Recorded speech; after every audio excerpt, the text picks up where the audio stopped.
माही।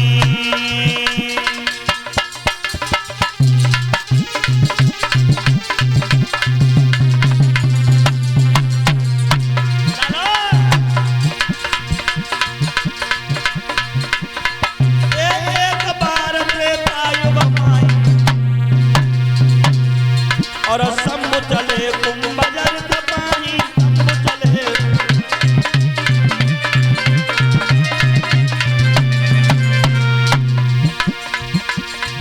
एक बार त्रेता युग माही और शंभु गए कुंभजर तपाही।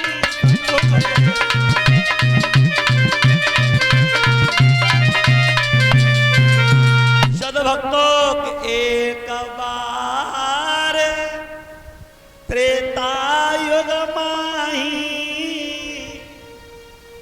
एक पति जी एक बार, और देखो जहां जहां एक बार आया है वहां का कारण बहुत बड़ा है।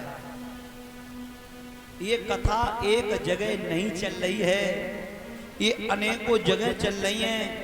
कैलाश पर्वत पर भोले बाबा मैया पार्वती को कथा सुना रहे। नीलगिर पर्वत पर काकभूषण जी गरुड़ भगवान को कथा सुना रहे। सुकताल आनंद घाट पे महाराज सुखदेव जी दिल्ली के राजा परीक्षित को कथा सुना रहे। मार्कंडे जी देवी भागवत कथा सभी ऋषियों को सुना रहे। और आपके वेद पावन धाम रुद्रपुर में आपका बेटा आपका भाई अपनी भाषा से सबको मोहित कर रहा है।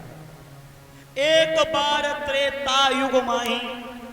त्रेता युग में भूतनाथ कैलाशपति सती को लेके चले और जिस समय आश्रम में पहुंचे तो मुख्य यजमान जैसे हमारे मुकेश भैया हैं तो कुंभज ऋषि खड़े हुए और जाकर के भोले बाबा को बड़े प्रेम से भेंटे और सुंदर आसन पे बिठाया।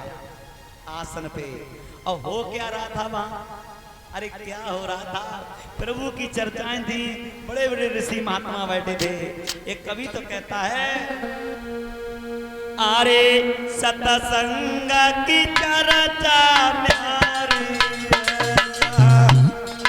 बैठ बड़े तपधारी।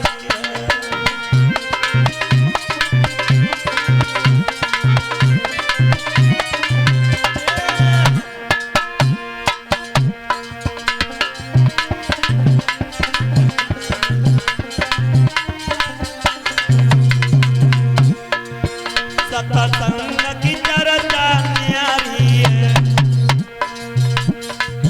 जहाँ बैठे बड़े तपधारी।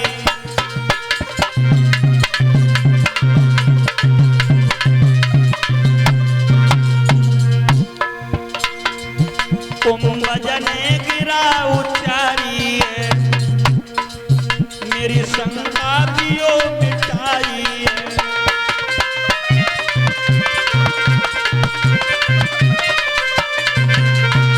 आज लोगों सत्संग हो रहा है, कीर्तन हो रहे हैं। कुंभज ऋषि खड़े हो गए, हाथ जोड़ के कह रहे हैं, हे देवी देवताओं, हे ऋषियों मुनियों, मुझे ये बताओ जीव और ब्रह्म में बड़ा कौन है? सभी देवताओं के सर नीचे को झुक गए।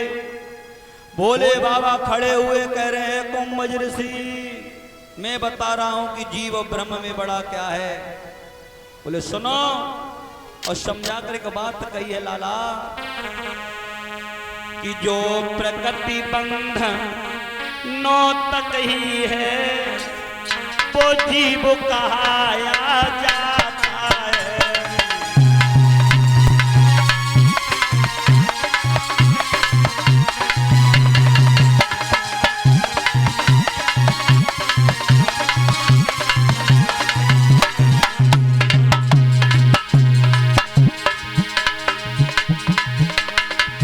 जो प्रकृति बंधन